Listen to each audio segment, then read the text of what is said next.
we got ourselves a 1991 Suzuki Carry K truck.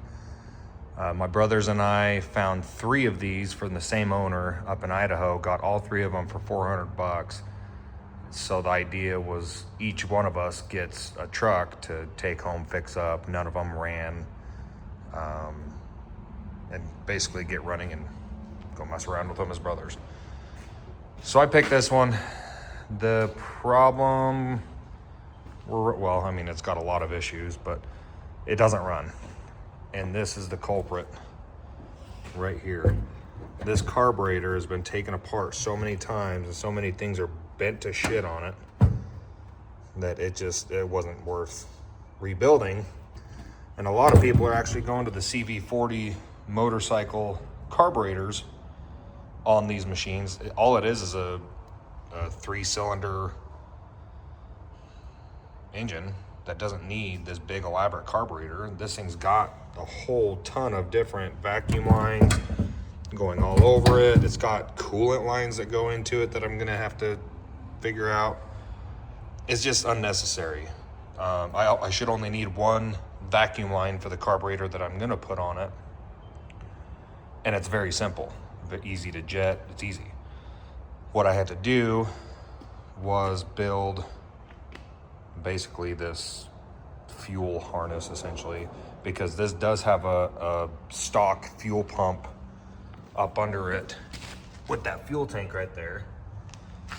And it's obviously pressurized with a fuel pump. Well, a CV40 carburetor is not going to handle that amount of pressure. So what we've done here is we'll come off of the main fuel line. It's farther up there where that other fuel line is. I'll go more into depth once I start tearing into it. But basically the fuel will come in here to the regulator. I'll regulate it down to 1 PSI.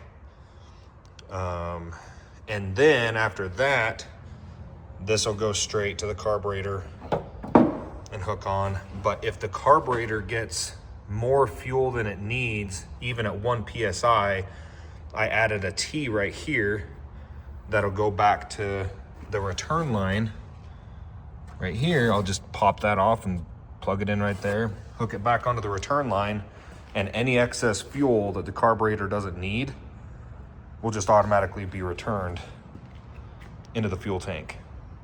So that's kind of the idea to make the CV40 work.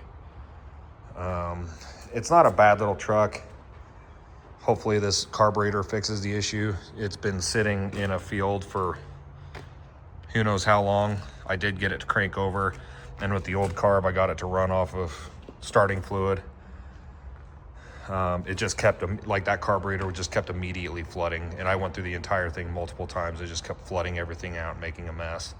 So I know it runs, I know it turns over. The oil in it actually looks really good, like they just did an oil change, but got to clean it up, spray it out.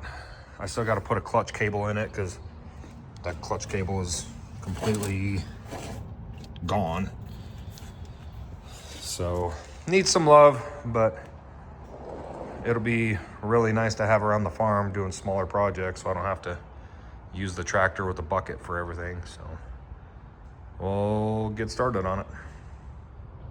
Okay, here's how far we've gotten. The new carburetor just came in. You can see the size difference between the two. It's just such a more simple carb than that. So it comes with this pretty awesome billet adapter that goes onto the intake just like that to put the rubber boot on, and then slide that carburetor onto that rubber boot. And we're pretty much off to the races once we get this fuel harness hooked up.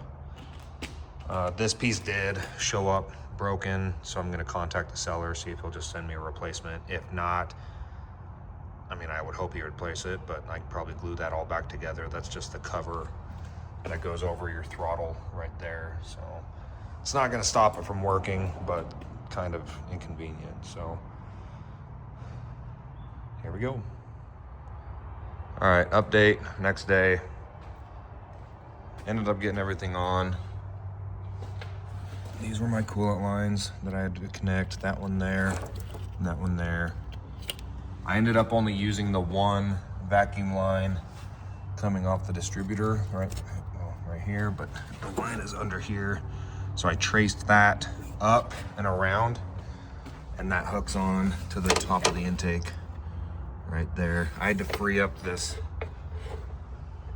throttle line, and basically, because it was tucked back up under here, gave it some space because it now goes on this side of the carb instead of the other. But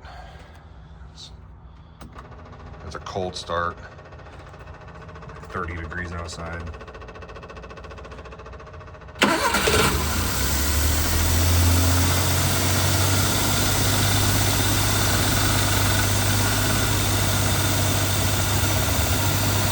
it is.